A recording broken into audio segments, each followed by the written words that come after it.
Mr. Prime Minister Janab Imran Khan.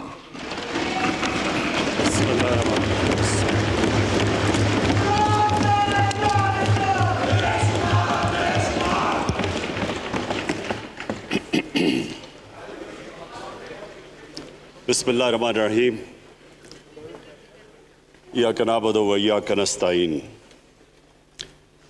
मैं सबसे पहले अपनी एलाइड पार्टीज़, अपने इत्तेहादियों का दिल से शुक्रिया अदा करता हूँ कि अभी भी और हर मुश्किल वक्त में जिस तरह आप मेरे साथ खड़े रहें, आपका बहुत बहुत शुक्रिया।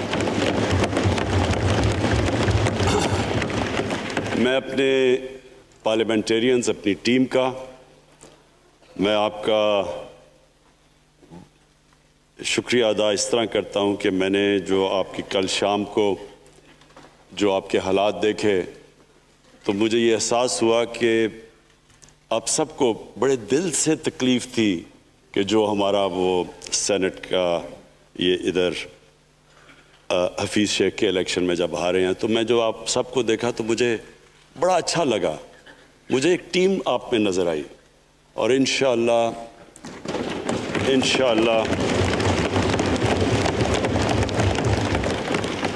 ये हमारी टीम मजबूत होती जाएगी, क्योंकि देखें अल्लाह कहता है कि मैं तुम्हारे ईमान को बार बार आजमाऊंगा। अल्लाह कुरान शरीफ में हमें कहता है। वो क्यों कहता है? वो आपके ईमान को आजमाता है मजबूत करने के लिए। जब आप एक मुश्किल वक्त से निकलते हैं आप और मजबूत हो जाते हैं। अल्लाह ने एक इंसान को एक ऐसा चीज़, एक ऐसा उसका जो सबसे बड़ी जो उसकी मखलूक है, अशरफुल मखलूकात, उसको जो अल्लाह ने बनाया है, उसके अंदर उसने एक कंडीशन लगा दी है कि अगर आपने बड़ा इंसान बनना है तो मुश्किल वक्त का सामना करो, रेजिस्टेंस के साथ जाओ। जिस्म हमारा ये है, जिस्म को हम भारी वेट उठाते हैं, जिस्म तकड़ा हो जाता है। ज़हन को जितना हम आजमाएंगे और आजमाइशों में डालेंगे, सबसे बड़ा जो पावर हाउस है वो हमारा ज़हन है, वो और तकड़ा हो जाता है, इंसान तकड़ा हो जाता है। पार्टी भी तब तकड़ी होती है जब वो मुश्किल वक्त से निकलती है। आपने किसी को तबाह करना है तो उसको आराम की ज़िंदगी दे दो, वो तबाह हो जाता है, डिके कर जाता है इंसान। तो मैं अपनी पार्टी को आज खराज तहसीन पेश करता हूँ कि आप इस मुश्किल वक्त से निकले। बड़े मुझे इंडिविजुअल MNAs का पता है कि उन्होंने कितनी कोशिश की यहाँ पहुँचने के लिए, आज इस वोट के लिए। तो मैं और मुझे कईयों की तबीयत भी ठीक नहीं थी, तो मैं आप सबका आज शुक्रिया अदा करता हूँ। आज मैं अपनी पार्लियामेंट्री पार्टी के साथ भी, और जो मेरी आवाम आज ये देख रही है, मैं उसके सामने जो बात रखना चाहता हूँ वो ये कि देखें, हमें ये कभी भूलना नहीं चाहिए कि ये पाकिस्तान क्यों बना था। वो एक अंग्रेजी का एक फ्रेज है कि नेशंस विदाउट विजन डाई। कौम का जब अपना मकसद अपने नजरिए से पीछे हटती है, मर जाती है कौम। कौम में किसी मकसद के लिए बनती है। हम अपने वो जब तक वो पता नहीं हमें हम अपने बच्चों को नहीं बताएंगे, खुद हम जो आज लीडरशिप है, मेरा गलती से हाथ इधर चला गया, इधर तो इधर की लीडरशिप मैं कह रहा हूं, जो हमारी लीडरशिप है उसको पता होना चाहिए कि ये बहुत बड़ा अजीम ख्वाब था पाकिस्तान का। इलामा इकबाल को नहीं पता था कि अगर पाकिस्तान बनेगा तो आज जिस तरह हमारे 20 करोड़ मुसलमान हिंदुस्तान में रह जाएंगे, तो वो तो सारे पाकिस्तान में नहीं आ सकते थे। तो इलामा इकबाल का क्या वजह थी पाकिस्तान बना ख्वाब देखने की? उनकी वजह ये थी कि हमने एक दुनिया को मिसाल देनी थी, कि असल में एक मॉडल बनाना था कि असल में एक इस्लामी रियासत क्या होती है। और वो बेस किसके ऊपर कर रहे थे पाकिस्तान की इस्लामी फलाई रियासत जो हमारी ऑब्जेक्टिव रेजोल्यूशन में है? नबी सल्लल्लाहु अलैहि वसल्लम की मदीना की रियासत, जो उनकी सुन्नत थी, जो दुनिया की तारीख की पहली फलाई रियासत बनी थी, जिसमें बहुत बड़े बड़े मॉडर्न, जो आज के प्रिंसिपल्स, वो प्रिंसिपल्स तय किए गए थे, वो रियासत बनी थी। और वो रियासत एक मॉडल ऐसा था कि उसके बाद एक जिनको कोई जानता ही नहीं था, एक कौम, एक अरब कबीलों में तकसीम हुई हुई कौम जिसकी हैसियत ही कोई नहीं थी, उन असूलों के ऊपर चलते हुए ये दुनिया की तारीख का मौजज़ा है जो हुआ उसके बाद। ये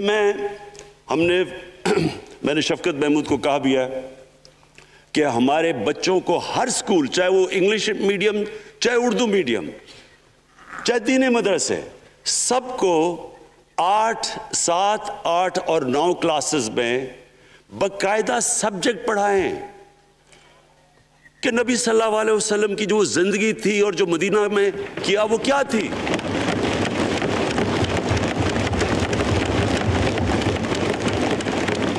ताकि उनको पता चले कि इस मुल्क का मकसद क्या था। बड़े लोग जो पाकिस्तान नहीं चाहते थे वो क्या कहते थे? वो कहते थे कि पाकिस्तान तो बन गया तो आपने तबाह, जो मुसलमान हिंदुस्तान में रह गए उनको आपने सेकंड क्लास सिटीजन बना के छोड़ दिया है। आज बेचारे मुसलमानों से क्या हो रहा है वहां? तो वो लोग कहते हैं कि अगर पाकिस्तान ना बनता तो मुसलमानों की ज्यादा ताकत होनी थी। एक हिंदुस्तान में इस तरह मुसलमानों का बुरा हाल नहीं होना था जो आज है। ये एक आर्ग्यूमेंट दी जाती है। और अगर हम पाकिस्तान को जिस मकसद के लिए बना था, अगर हम उधर नहीं लेके जाएंगे तो वो ठीक कह रहे हैं। ये तो नहीं था कि वहां टाटा बिरला थे जो अरबोपति और यहां ये शरीफ और जरदारी अरबोपति बन जाए, इसलिए तो नहीं पाकिस्तान बना था। ये एक बड़ी हमें रियलाइन करना चाहिए अपने नजरिए की तरफ। हमें अपना रुख चेंज करना चाहिए वापस कि ये बड़ा अजीम ख्वाब था पाकिस्तान का। और वो जो तारीख थी, वो जो असूल उन्होंने सेटअप किए, जिन लोगों की हैसियत ही नहीं थी, ये तारीख का हिस्सा है कि उसके बाद उन्होंने देखते देखते 15, 20, 30 सालों के अंदर दुनिया की इमामत की। सिर्फ इमामत ही नहीं कि वो तो मंगोलियों ने भी दुनिया बड़ी जल्दी से फतह कर ली थी। चंगेज खान ने भी बड़ी जल्दी उसकी फौजों ने फतह कर ली थी। 100 साल के बाद वो खत्म हो गए थे। उन्होंने एक दुनिया की अजीम सिविलाइजेशन, जो टॉप साइंटिस्ट थे, सारे दुनिया के टॉप साइंसदान, एक अजीम कल्चर। और सबसे बड़ी बात जो मैं ये कहना चाहता हूं, उन्होंने एक मॉरल स्टैंडर्ड सेट की दुनिया में। जब मुसलमान गए इंडोनेशिया और मलेशिया, वहां तो कोई मुसलमान की फौज नहीं गई, वहां तो कोई तलवारों से नहीं फतह किया। मुसलमान ताजरों का वहां किरदार देख के लोग हैरान हो गए कि ये कौन लोग आए हैं जो बिल्कुल उनकी मोरालिटी ऐसी, ना वो कोई दगाबाजी करते थे, ना वो कोई धोखा देते थे, अपनी जुबान पे खड़े हो जाते थे। लोग उनसे इंप्रेस हो गए कि कौन सी कौम है। देखिए, इस्लाम हम गलत फहमी में हैं, ये समझते हैं कि जी तलवार से इस्लाम फैला था। इस्लाम फैला था कि वो एक इंसान के कैरेक्टर को रिफॉर्म करने आया था। हम जब अल्लाह से मांगते हैं, हम नमाज में एक ही चीज मांगते हैं कि अल्लाह उनके रास्ते पे लगा जिनको तूने नेमतें बख्शी, उनके नहीं जो गलत तबाही के रास्ते पे चले गए। सिर्फ नमाज में हम ये चीज मांगते हैं, हर रोज हम पढ़ के ये मांगते हैं। ये 2 रास्ते हैं, एक है तबाही का रास्ता, एक है अजमत का रास्ता। नेमतें किसको बख्शी? अल्लाह के पैगंबरों को। और जो दुनिया का सबसे अजीम इंसान, जो दुनिया का सबसे अजीम लीडर, जिसको अल्लाह ने सबसे ज्यादा नेमतें बख्शी, हमारे नबी सल्लल्लाहु अलैहि वसल्लम। ना कभी इस तरह का इंसान आया, ना कभी आ सकता है। तो हमें रास्ता बताया कि एक उनका रास्ता है और एक दूसरा रास्ता है, तबाही का रास्ता है। और वो जो जो उनके रास्ते पे चलता गया वो एक अजीम इंसान बनता गया। एक किताब है, मैं अपने लोगों को रिकमेंड भी करता हूं कि दी अरब कॉन्क्वेस्ट, वो पढ़ने वाली किताब है। उसमें बताते हैं कि जब मुसलमान एकदम देखते देखते दुनिया में फैल गए तो कोई एक आदमी नहीं था। एक तो बड़े अजीम सिपा सलार था खालिद बिन वलीद, लेकिन वो जो भी बनता था वो जनरल अजीम बन जाता था। वो उस किताब के अंदर लिखी अंग्रेज ने है। वो कहते हैं इसकी कोई एक्सप्लेनेशन नहीं है कि ये कैसे सारी दुनिया पे छा गए। ना इनके पास कोई लेटेस्ट वेपन्स थे, एक तरफ रोमन्स थे, दूसरी तरफ पर्शियंस थे, वो तो सुपर पावर्स थे, हथियार तो उनके पास थे। ना इनके पास हथियार, नंबर्स में भी वो ज्यादा थे, उनकी फौजें भी ज्यादा थी, लेकिन वो सारी दुनिया पे फैल गए और एक ऐसा सिविलाइजेशन बना कि ज्यादातर तो मुसलमान नहीं थे, वो भी उनको मानते थे, क्योंकि उनकी इखलाकियात, उनका अदल और इंसाफ का निज़ाम, उनका कैरेक्टर, उसकी वजह से लोग आए हैं। यहाँ जो हिंदुस्तान में इस्लाम फैला है, ये हमारे जो बड़े बड़े बुजुर्ग थे, दाता साहब, बुल्ले शाह, निजामुद्दीन औलिया और बाबा फरीद, ये लोग थे। इनको लोग देख के, इनके किरदार से, इनके इंटेलेक्ट, इंसानियत से लोग मुसलमान हुए। तो हम आज, मैं जो ये सेनेट इलेक्शन हुआ है, मैं अपनी कौम को यहाँ, यानी मुझे शर्मिंदगी होती है स्पीकर साहब कि हम वो किधर वो ख्वाब और किधर बकरा मंडी बनी हुई है एक लोगों को खरीदने के लिए, और सबके सामने। यानी हमें एक महीने से पता था कि पैसा जमा किया जा रहा है इस सेनेट इलेक्शन में, और मुझे हैरत हुई कि इलेक्शन कमीशन कहता है कि जी ये तो पता नहीं कोई हम आज़ाद इंस्टीट्यूशन है, या मैं उनकी कोई आज़ादी के ऊपर ले रहा था, या जी बड़ा ज़बरदस्त इलेक्शन। अच्छा, कहते जी बड़ा अच्छा इलेक्शन करवाया है। ये मुझे और इससे तो मुझे और सदमा हुआ है कि अगर ये इलेक्शन अच्छा आपने करवाया है तो पता नहीं बुरा इलेक्शन क्या होता है।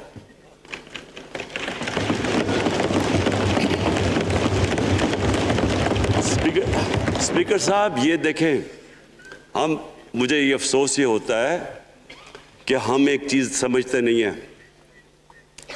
हम कहते हैं ना जी हमारे माशी हालात बहुत बुरे हैं।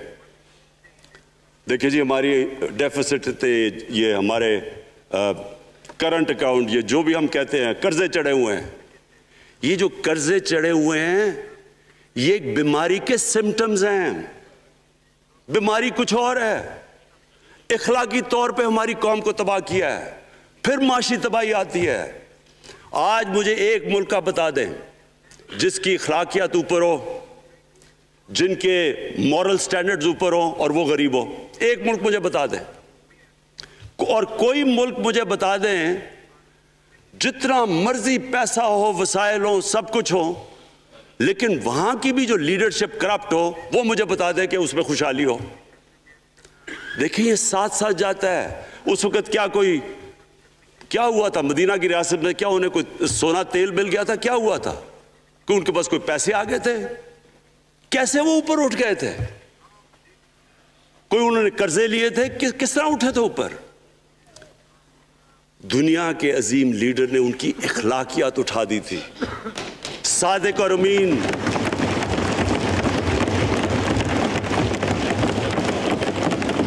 एक कौम, उन्होंने हमें बताया, हमें कुरान में अल्लाह हुक्म करता है कि उनकी सुन्नत पे चलो। अल्लाह जब हमें कहता है उनकी सुन्नत पे चलो, क्या हम अल्लाह को कोई फायदा पहुंचा सकते हैं? हमारी बेहतरी के लिए कहता है। कुरान शरीफ में सब कुछ हमारी बेहतरी के लिए अल्लाह ने, ये तुम्हारे लिए बुक ऑफ गाइडेंस है हमेशा के लिए, और ये हमारी बेहतरी के लिए है। तो वो जब हमें कहता है कि नबी सल्लल्लाहु अलैहि वसल्लम के रास्ते पे चलो, वो हमारी बेहतरी के लिए कहता है। और मैं, जिसने इस उम्र में सारी दुनिया देख लिया है, स्पीकर साहब, मैं आपको बताऊं, मुझे तकलीफ होती है देख के जब मैं ये मगरबी मुल्कों में जाता हूँ, स्कैंडिनेविया में, स्विट्ज़रलैंड में, आप वहाँ के अखलाकी स्टैंडर्ड्स देखें, उनकी मॉरल स्टैंडिंग्स देखें, शर्म आएगी आपको कि जो हमारे मुल्क में हो रहा है। और ये जो सेनेट का इलेक्शन हुआ है, आपको अफसोस होगा कि हम वो किसकी उम्मत हैं, हम किसकी उम्मत हैं, किसके नाम पे पाकिस्तान का मतलब क्या, ला इलाहा इल्लल्लाह, उस पे ये हमारा मुल्क बना था। और आज देखें, एक करप्ट आदमी, दुनिया में साबित किया हुआ करप्ट आदमी आसिफ जरदारी, दुनिया में उसके ऊपर लिखा हुआ कि मिस्टर 10%, मजमून लिखे हुए हैं, फिल्में बनी हुई हैं उसके ऊपर। और उस मुल्क में लोग कहें जी एक जरदारी सब पे भारी, क्या कि वो रिश्वत देता है इसलिए सब पे भारी हो गया? क्या ये है हमारा मुल्क? दूसरी तरफ देखें, दूसरी तरफ यहां बैठे हुए हमारा लीडर नवाज शरीफ। और नवाज शरीफ एक डाकू, मुल्क को 30 साल से लूट के मुल्क से बाहर भागा हुआ है, झूठ बोल के बाहर भागा हुआ है। सारे मुल्क के सामने हमें कैबिनेट में हमने 6 घंटे में बताया जी उसको ये भी बीमारी है, उसको ये भी बीमारी है, उसको ये भी बीमारी है, वो शायद वो जहाज पे भी ना चढ़ सके, वो शायद मर जाएगा। शीरीन के आंसू आ गए कैबिनेट में, और शीरीन के आंसू आने आसान काम नहीं है स्पीकर साहब। तो हमने उसको वहां, जैसे वो जहाज पे चढ़ा, जैसे वहां गया, वो एकदम ही तब्दील। और आज वहां जाके तकरीरें कर रहा है, वहां बैठ के स्कीमें कर रहा है, वहां बैठ के प्लानिंग करके जी उसे इतना पैसा दो, उधर इधर पैसा खिलाओ। सारी इनकी एक कोशिश है, जब से हम 2.5 साल से हुकूमत आई है, ये सारे बड़े बड़े डाकू इकट्ठे होके ये समझ रहे हैं कि इमरान खान को कुर्सी का इतना शौक है कि इसके ऊपर इतना प्रेशर डालो कि ये जी हमें जिस तरह जनरल मुशर्रफ ने एनआरओ दिया था ये भी दे देगा। जनरल मुशर्रफ, फौज उसके नीचे, अदलिया उसके कंट्रोल में सारी। क्योंकि मैं इधर मेंबर पार्लियामेंट था तब, ऑपोजिशन ना होने के बराबर। जो ऑपोजिशन के अंदर जो मेन आदमी था फजल रहमान, वो उसके साथ मिला हुआ था, वो 2 नंबर हमेशा से था, राइट।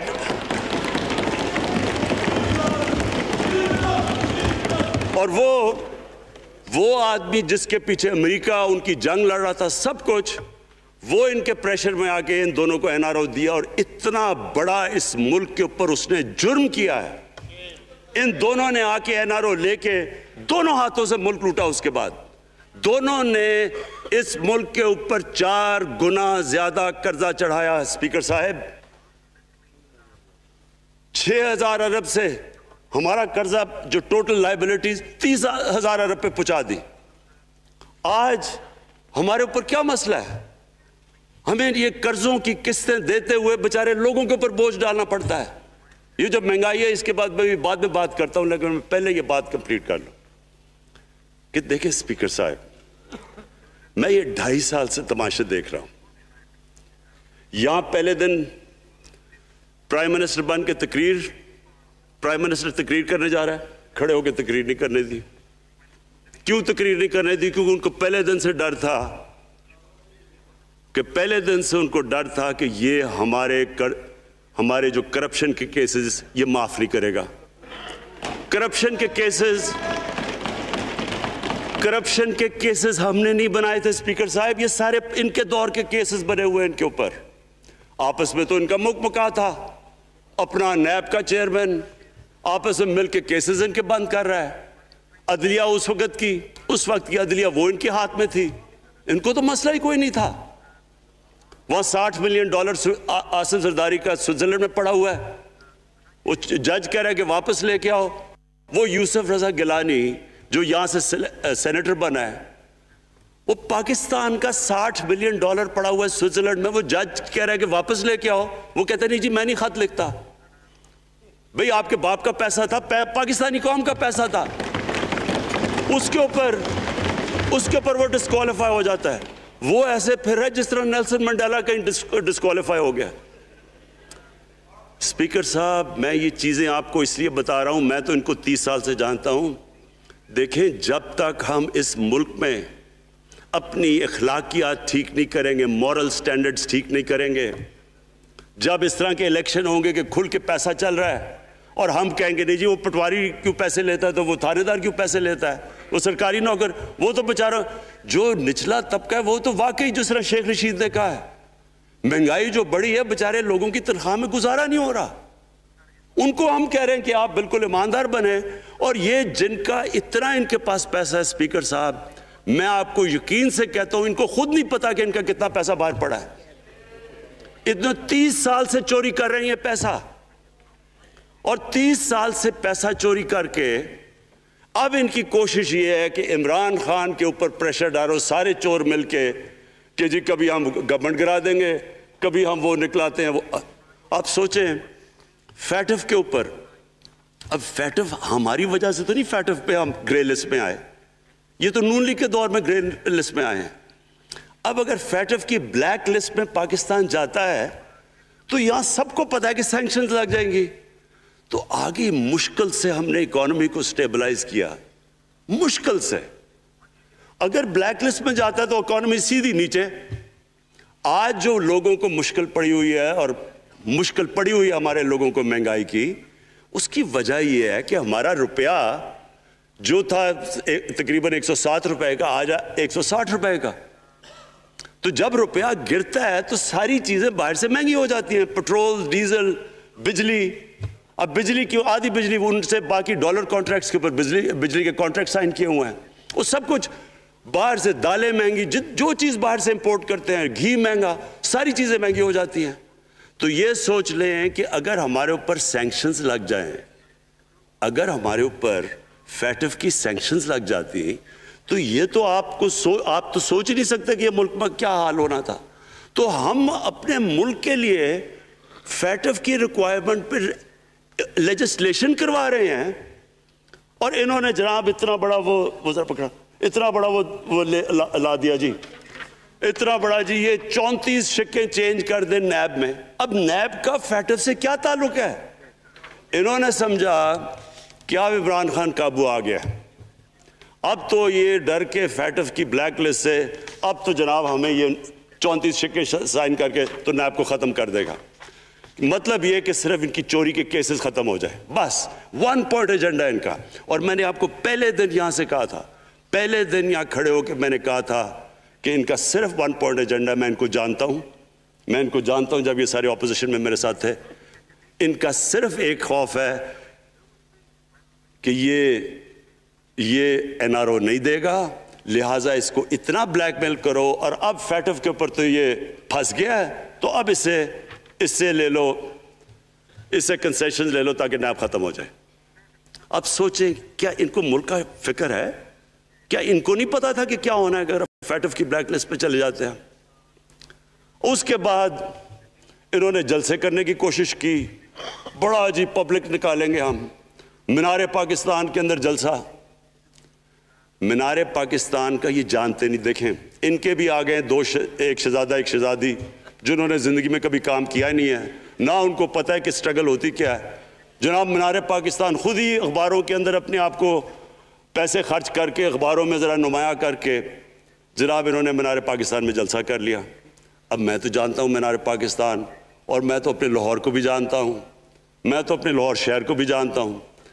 वो लाहौर शहर मुल्क का कोई पैसा चोरी किया हो उसके खिलाफ तो निकलेगा, लेकिन बड़े बड़े डाकू अगर वो समझ रहे हैं कि अपनी चोरी बचाने के लिए लाहौर शहर को निकालेंगे, तो वही हुआ जो इनके साथ मीनार पाकिस्तान में हुआ। अब आके जो और डॉक्टर फहमीदा मिर्जा ने बड़ा अच्छा आपको एक्सप्लेन किया। उन्होंने बताया कि ये क्यों ज़रूरी था ओपन बैलेट। उन्होंने बताया कि इलेक्शन कमीशन की तो रिक्वायरमेंट है कि ऑनेस्ट हो, फ्री और फेयर इलेक्शन हो। तो इन्होंने 2008 में चार्टर ऑफ डेमोक्रेसी में कहा हुआ कि जी ओपन बैलेट होनी चाहिए, दोनों पार्टीज ने। और उसके बाद एकदम वहां से दोनों सब उधर से भाग के और कहते नहीं जी खुफिया बैलेट होनी चाहिए।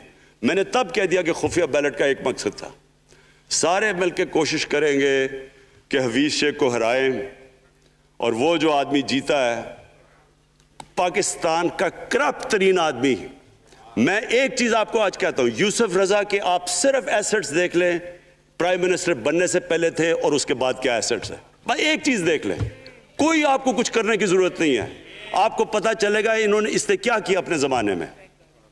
तो उसको ला के यहां बैठा के तो जनाब इन्होंने सारा पैसा लगा के, और हमें सब पता था क्या हो रहा है, और उसको जाके जनाब इन्होंने हरवा दिया हफीज शेख को। अब क्या पैगाम गया सारे मुल्क में, इसका मैंने क्यों ये आज वोट ऑफ कॉन्फिडेंस ली है, इसका क्या पैगाम गया दुनिया में। सारे लोगों के सामने ओपन हॉर्स ट्रेडिंग, लोगों को रातों को कॉल कर रहे हैं, या मैं तो खास दाद देना चाहता हूं, मेरे मेंबर्स बैठे हैं, ख्वातीन बैठी हैं जिनको कॉलें गई हैं रात कि जी 2 करोड़ से रेट शुरू होगा, हम अब आपको आगे पैसे देंगे, इनको सारों को पैसे ऑफर कर रहे हैं।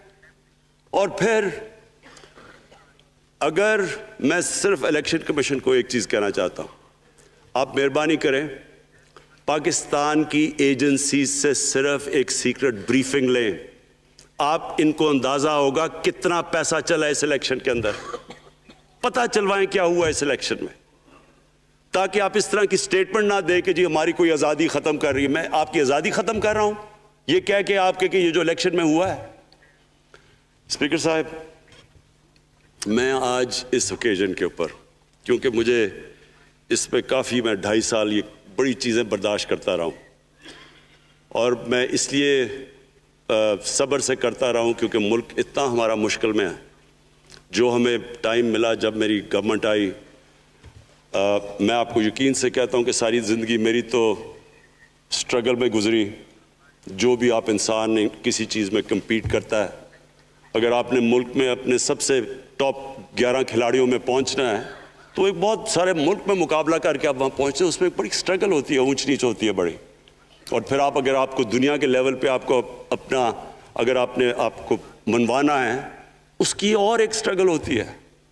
और मेरे उससे ज़्यादा बड़ी स्ट्रगल थी कि एक आदमी जाके हॉस्पिटल बनाने की कोशिश करे, और वो भी कैंसर हॉस्पिटल, तो एक वो बहुत बड़ी स्ट्रगल थी। फिर पॉलिटिक्स में लंबी स्ट्रगल रही है, अकेला थोड़ा से लोगों के साथ शुरू हुआ था और स्ट्रगल करके 14-15 साल तो मजाक उड़ता था मेरा, सारे हंसते थे जब नाम सुनते थे मेरा। तो एक स्ट्रगल करके यहाँ पहुँचा हूँ। जो ये 2.5 साल में स्पीकर साहब मैंने स्ट्रगल की है, ये मेरी ज़िंदगी की सबसे मुश्किल स्ट्रगल थी। और क्यों मुश्किल थी? क्योंकि जो ये 10 साल में, मैं इसको डेकेड ऑफ डार्कनेस कहता हूँ, एक एक इन्होंने तबाह किया। सिर्फ 10 साल पहले इदारों के हाल देख लें, कोई उदार उठा लें, PI ले लें, रेलवे लें, स्टील मिल 8 अरब रुपए का प्रॉफिट लेके बैठी हुई थी। 8 अरब रुपया स्टील मिल में प्रॉफिट था जब तक जरदारी ने हाथ नहीं मारा उसको। अपना वो रियाज लाल जी फ्रंटमैन रख के हमारे सामने, मेरे पास आए लोग चेंबर वाले, उन्होंने कहा जी ये स्टील मिल सस्ती बिलेट्स उसको भेज रहा है, उसके थ्रू पैसे दे रहा है, वो स्टील मिल आज बंद पड़ी है।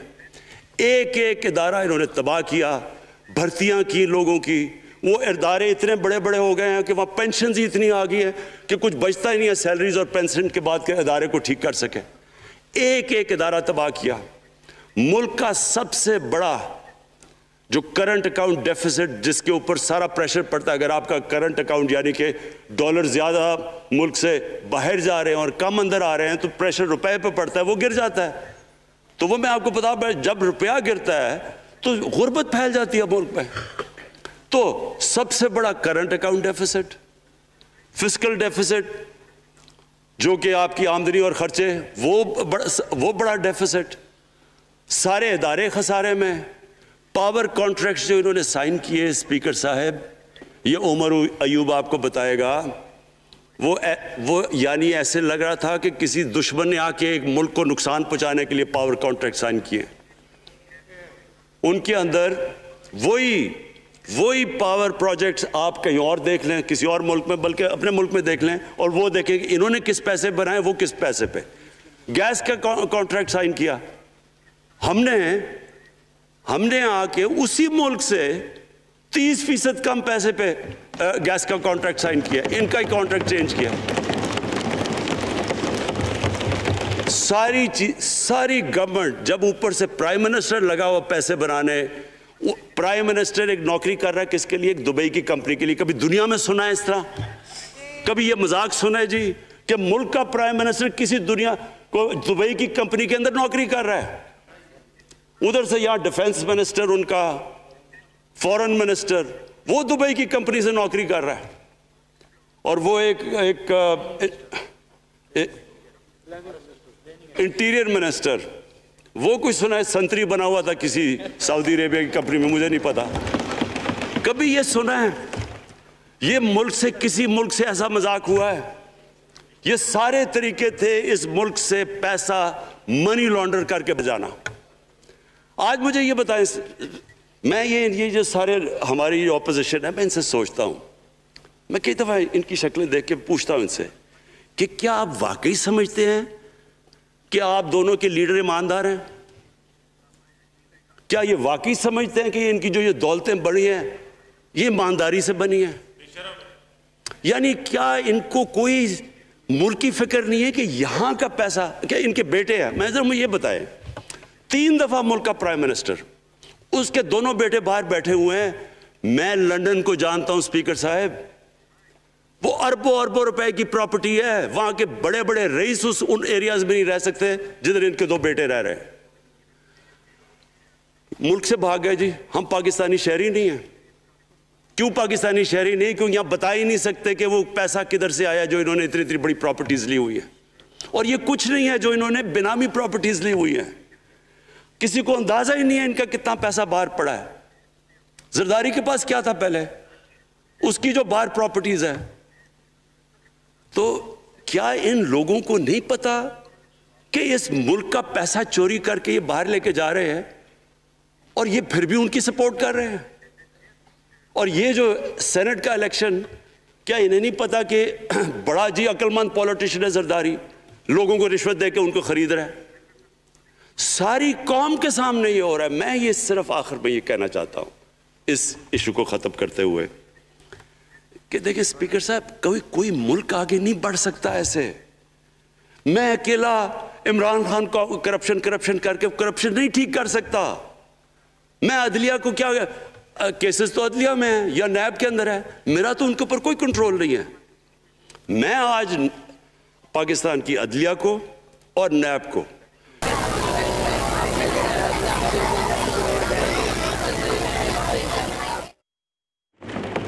जब तक लोगों को सजा ही नहीं मिलेंगी, देखें जी, किसी माशरे में जब सजा और जजा ही नहीं है, सिर्फ गरीब आदमी जेल में जाए, ताकतवर जलसे करने शुरू हो जाए कि जी मुझे एनआरओ दो, वो नैब के अदालत से निकलते हैं, फूल फेंक रहे हैं उनके ऊपर। अरबों रुपए की चोरी की हुई है उन्होंने। वो तो स्पीकर साहब, मैं एक माशरा करप्शन के खिलाफ लड़ता है। आप जितने मर्जी कानून बना दें, वो करप्शन के खिलाफ, वो करप्शन नहीं खत्म कर सकते। माशरा फैसला करता है कि हमने इस मुल्क में करप्शन नहीं होने देनी। माशरे की अखलाकियात ऐसी होनी चाहिए कि जो करप्ट आदमी हो वो कभी उसकी शक्ल ना दिखा सके पब्लिक के अंदर। जो मीडिया का रोल है, मैं अपने मीडिया वालों को भी कहना चाहता हूं, जो इसहाक डार से किया था हार्ड टॉक पे स्टीवन सैकर ने, वो हर जगह ये होगा। आप जब भी किसी भी मगरबी माशरे में किसी ने पब्लिक का पैसा चोरी किया, उसकी जरूरत नहीं होगी टीवी पे जाने के लिए। मैंने तो वहां देखा हुआ है, बड़े बड़े नाम, एक धब्बा लगता है आपके ऊपर करप्शन का केस, आप सारे मीडिया से बाहर हो जाते हैं। यहां हर रोज शाम को बैठ के अरबों रुपए की करप्शन की हुई है, उनको किसी ने कत्ल किए हुए हैं, और आराम से बैठ के जनाबा में लेक्चर दे रहे होते हैं। स्पीकर साहब, माशरा लड़ता है, इसके अंदर हमें सबको मिलके अपने मुल्क को अगर बचाना है, माशी तौर पे भी बचाना है, पहले हमें अपने अखलाकी स्टैंडर्ड्स ठीक करने पड़ेंगे। सारे मुल्क को मिलके लड़ना पड़ेगा। अगर हमने अपने बच्चों के मुस्तकबिल को बचाना है, अपनी आने वाली जनरेशंस को बचाना है, इस मुल्क को एक अजीम मुल्क बनाना है, तो वो शुरू होगा जब हम मदीना के रियासत के सबसे बड़े असूल अदल और इंसाफ, क्योंकि इंसाफ और अदल जब एक माशरे में आ जाता है, जब एक माशरा खड़ा हो जाता है मेरिटोक्रेसी के ऊपर। जब एक माशरे में सिर्फ एक जो करप्ट है, जितना मर्जी ताकतवर हो, वो जेल में जाता है और आम आदमी ऊपर आ सकते हैं, वो माशरा तब आगे बढ़ता है। तो मैं सिर्फ इसके ऊपर ये कहना चाहता हूं कि मुझे सारी कौम की इसमें मदद की ज़रूरत है। मैं अपनी सारी ज़िंदगी कोशिश कर चुका हूं और करता रहूँगा। मैं तो अपनी पार्टी को ये भी कहा था कि अगर मेरी पार्टी सारी भी छोड़ दे, मैं अकेला भी इनके खिलाफ लड़ता रहूँगा। मैं तो कभी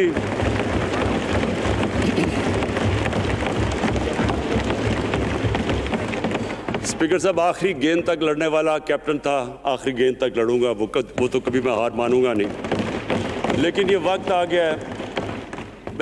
गया है कि मुल्क को अपने आप को बचाना है, आने वाली जनरेशन्स को हमने बचाना है। हम तब तक नहीं कर सकते अनफॉर्चुनेटली जब तक हम सब मिलकर फैसला करें कि ये जो ऊपर बैठे हुए हैं, जिन्होंने 30 साल से मुल्क को चोरी कर रहे हैं, इनको हम बजाय वो सहाफ़ी जाके कह रहे हैं जी हाई कोर्ट के अंदर कीजिए, उसको तकरीर करनी देनी है। वो नेल्सन मंडेला जो बाहर बैठा वो तकरीर करना चाहिए जी। पता नहीं अवाम को सुनना चाहिए कि वो यहाँ से भागा कैसे, उसके पैसे कैसे। यानी कि मैं हैरान हो गया तब। और अब स्पीकर साहब मैं सिर्फ मुख्तसर बात कर दूं आगे की। देखिए, पाकिस्तान एक मुश्किल वक्त से निकल के अब हम एक स्टेबल और आगे बढ़ने के स्टेज पे आ गए। हमारी अल्लाह का शुक्र है, जो सबसे मुश्किल चीज़ होती है करंट अकाउंट, बड़ी देर 17 साल के बाद 5 महीने पाकिस्तान का जो करंट अकाउंट है वो सरप्लस पे चला गया। यानी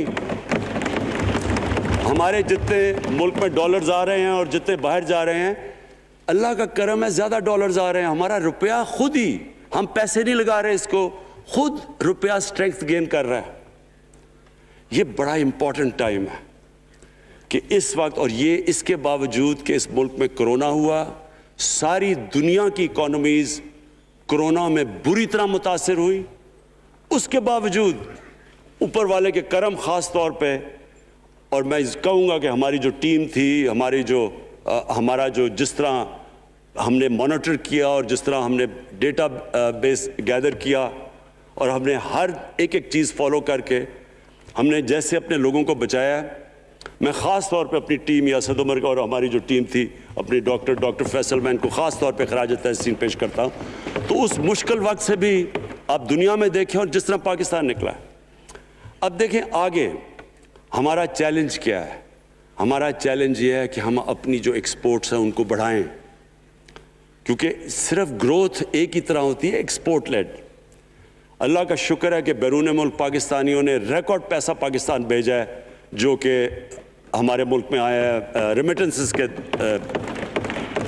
अब हमने इन्वेस्टमेंट के ऊपर लगे हुए हैं। इस वक्त सबसे ज़्यादा कंपनीज रजिस्टर हुई हैं SECP में। इसका मतलब कि नई इन्वेस्टमेंट पाकिस्तान में आने वाली है, लोग तैयार हो गए इन्वेस्ट करने के लिए। हमारा सिर्फ मसला स्पीकर साहब एक है बिजली का, ये बड़ा मसला है। कॉन्ट्रैक्ट महंगे साइन किए हुए, जो कॉन्ट्रैक्ट साइन किए हुए हैं जिस पे वो बिजली प्रोड्यूस हो रही है, बदकिस्मती से वो अगर बिजली की कीमत बढ़ाते हैं तो लोग आगे ही और मुश्किलों में पड़े हुए हैं। बिजली की वजह से सब चीज़ें महंगी हो जाती हैं।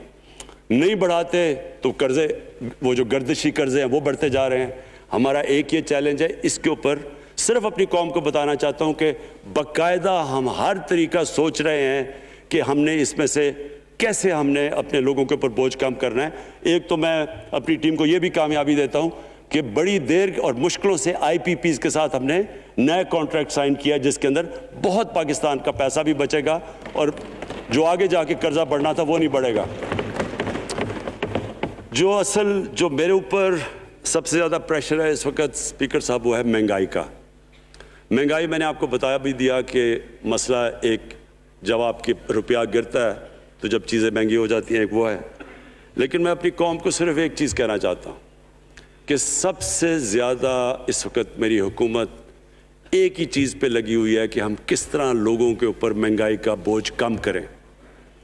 इसके लिए हम बड़ी बड़ी चीज़ें आपके सामने लेके आएंगे आने वाले दिनों में, जिसमें कोशिश ये है कि हम अपने मुल्क में जो सारा निचला तबका है इनको सब्सिडाइज करें, अपने एहसास प्रोग्राम के ज़रिए इनको डायरेक्टली हम फंड करें। ये इंशाल्लाह आपके साथ आएगा। अभी मैंने एक्सपेरिमेंट एक और शुरू कर दिया, वो एक हफ्ते तक अभी ट्रायल पे है कि हम एक प्रोग्राम लेके आ रहे हैं, कोई भूखा ना सोए। हमने ख़ास किचन्स बनाए हैं, एरियाज़ चूज़ किए हैं जिधर सबसे ज़्यादा भूख है, ताकि हम कम से कम जब तक हमारी मुल्क उठता है ऊपर, हम कम से कम उन तक खाना पहुँचाएँ कि हमारे मुल्क में कोई भूखा ना सोए। और ये पूरी मैं कैंपेन शुरू करने लगा हूँ। हेल्थ कार्ड पंजाब के अंदर और पख्तूनख्वा में, पख्तूनख्वा की गवर्नमेंट को तो मैं ख़ास मुबारक देता हूँ कि उन्होंने सारे अपने पख्तूनख्वा के लोगों ने ख़ानदानों को कवर कर लिया हेल्थ इंश्योरेंस से। ये बड़े बड़े अमीर मुल्कों में भी ऐसा नहीं होता कि हर एक ख़ानदान के पास 10 लाख रुपए की इंश्योरेंस होगी, किसी भी अस्पताल में जाके अपना इलाज करवा सकें। मैं ख़ास तौर पे महमूद खान और आपकी कैबिनेट को मुबारक देता हूँ। पंजाब क्योंकि बहुत बड़ा है, उन्होंने भी फैसला कर लिया है। उस्मान बुज़दार आपकी और आपकी टीम को मैं ख़ास मुबारक देता हूँ कि इस साल के एंड तक वो सारे पंजाब के अंदर हेल्थ कार्ड पहुँचा देंगे। ये एक आम आदमी के लिए सबसे बड़ी, कम से कम जैसे जैसे हम अपने मुल्क को उठा रहे हैं तो कम से कम हम लोगों की बुनियादी ज़रूरियात पूरी करें। और जो किसान हैं जी, किसानों के लिए एक बड़ा ज़बरदस्त प्रोग्राम लेके आ रहे हैं। इसके ऊपर भी हमने बड़ा ब्रेनस्टॉर्मिंग किया है कि कैसे हम किसान की मदद कर सकते हैं। प्रॉब्लम तो हमारे पास ये है ना कि जितना हम पैसा इकट्ठा करते हैं, आधा पैसा कर्ज़ों की किस्तों पे चला जाता है, तो पैसा कम बचता है। लेकिन हमने फैसला किया किसानों के ऊपर हम ख़ास जोर देने लगे हैं, ताकि वो बाद में मैं बात करूँगा। तो दो चीज़ें और जी, देखें, कौम समझती है ना कि अब हम कैसे ये जो कर्जे हमारे ऊपर चढ़े हुए हैं इनसे कैसे निकलना है। इससे सिर्फ एक ही तरीका निकलने का कि हम अपने मुल्क में दौलत के अंदर इजाफा करें, वेल्थ क्रिएशन करें। इसके लिए हम क्या करने जा रहे हैं? इसके लिए हमने मेगा प्रोजेक्ट्स बनाए हुए हैं। एक है रावी सिटी लाहौर, दूसरा इस वक्त एक वॉल्टन के ऊपर एक हम बिजनेस सेंटर बनाने लगे हैं लाहौर का, वो बहुत मेगा प्रोजेक्ट है। और फिर तीसरा जो है एक जजीरा बंडल आइलैंड, कराची से थोड़े 1-2 किलोमीटर के फासले पे। इनसे ये क्यों करने जा रहे हैं, मैं सिर्फ लोग समझेंगे क्यों। एक तो ये हमारे शहर फैलते जा रहे हैं, जितना शहर फैलता जाएगा ना आप उनको सीवरेज दे सकते हैं, ना पानी दे सकते हैं, ना सफाई कर सकते हैं। तो जो दुनिया के मॉडर्न सिटीज़ हैं वो ऊपर जाते हैं, यानी वो बिल्डिंग ऊपर जाती है, बजाय अगर आप फैलते जाएं तो मुश्किल हो जाता है सर्व करना। तो एक तो मॉडर्न सिटीज़ पहली दफ़ा बना रहे हैं पाकिस्तान में इस्लामाबाद के बाद। एक वो रावी सिटी, वो बहुत ज़रूरी है। उससे लाहौर का जो पानी नीचे जाता जा रहा है वो हम वहाँ बैराज बना के पानी उसका बचाने लगे हैं। और दूसरा माहौलियात के लिए वहाँ हम बहुत बड़े पैमाने पे अर्बन फॉरेस्ट और दरख्त उगाने लगे हैं, क्योंकि वहाँ लाहौर में बहुत बड़ा प्रॉब्लम है उसका। वही बंडल आइलैंड का भी मकसद ये है कि वहाँ सारा सीवरेज जा रहा है कराची का, उसकी सीवरेज को ट्रीट करें और एक मॉडर्न सिटी बनाएं, बजाय कराची फैलते फैलते हैदराबाद पहुँच जाए। एक पूरी ऊपर सिटी बनाएं जो एक मॉडर्न सिटी हो। तो लेकिन इसका असल मकसद ये है कि इससे पैसा जनरेट होगा, अरबों खरबों रुपया हम जनरेट करेंगे और उस पैसे से हम फिर ये कर्जे वापस करेंगे।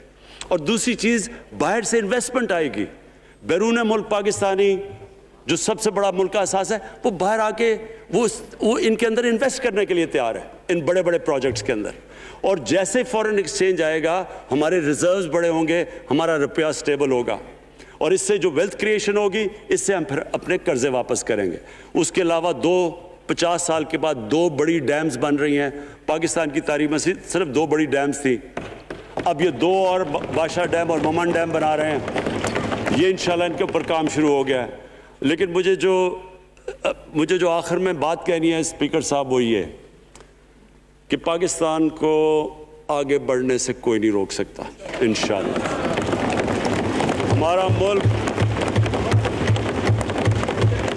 हमारे मुल्क में, क्योंकि मैं शायद ही लोग इतना अपने मुल्क को उन्होंने इस तरह देखा है जैसे मैंने सारा मुल्क फिरा हुआ हूँ। अल्लाह ने हर किस्म की नेमत दी है। इस मुल्क में जो पोटेंशियल है शायद ही किसी मुल्क में है। इसका जो लोकेशन है जियो स्ट्रेटिजिक, वो भी शायद ही किसी मुल्क के पास है। 12 मौसम अल्लाह ने दिए हुए हैं, यहाँ ऊपर से लेकर नीचे तक कुछ भी उगा सकते हैं। ज़रख़ेज़ ज़मीन है जिसको हम सही तरह इस्तेमाल नहीं कर पा रहे क्योंकि हमारी सारी प्रोडक्टिविटी बड़ी कम है, टेक्निक्स बड़ी पुरानी है।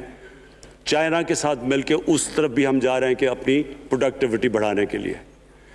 इस मुल्क के अंदर सबसे बड़ी चीज़ एक नौजवान आबादी है, और आगे जो एक जो जिसे कहते हैं कि अगली जो रेवोल्यूशन, फोर्थ इंडस्ट्रियल रेवोल्यूशन के बाद ये जो टेक्नोलॉजी की रेवोल्यूशन आ रही है, इसमें हमारे पास एक यंग आबादी है और इसके ऊपर अब हम पूरा जोर लगाएंगे।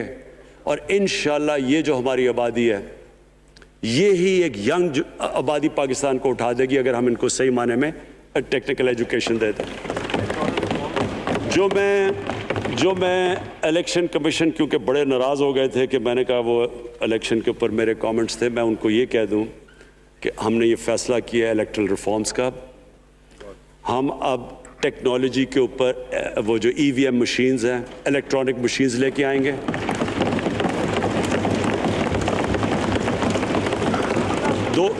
दो चीज़ें कर रहे हैं। ओवरसीज़ पाकिस्तानीज़ के लिए आप पूरे लगे हुए हैं कि ओवरसीज़ पाकिस्तानीज़ भी वोट डाल सकें, और दूसरी चीज़ इलेक्ट्रॉनिक मशीन्स लेके आ रहे हैं। और क्योंकि ये इलेक्ट्रॉनिक मशीन्स के बगैर हमें इलेक्शंस नहीं करने चाहिए, नहीं तो जो हारता है वो कहता जी धांधली हो गई। हमने उस तरह का सिस्टम लेके आ रहे हैं कि अमेरिका के अंदर जब डोनाल्ड ट्रंप ने कहा कि इलेक्शन में धांधली हुई है, सारे उन्होंने जब इलेक्शन खोला तो एक भी वो नहीं साबित कर सके धांधली हुई, क्योंकि इलेक्ट्रॉनिक मशीन्स थी, उनके पास वो सिस्टम था। इंशाल्लाह वो सिस्टम लेके आ रहे हैं ताकि हमेशा के लिए आगे से ये चीज़ ख़त्म हो जाए कि जो हारा था वो हार मानेगा, जो जीतेगा वो जीत। जिस तरह के इंशाल्लाह हमारी हुकूमत करेगी, जिस तरह के एज कैप्टन पाकिस्तान दुनिया की क्रिकेट की तारीख में पहली दफ़ा न्यूट्रल अंपायर्स मैं लेके आया था। बहुत बहुत शुक्रिया।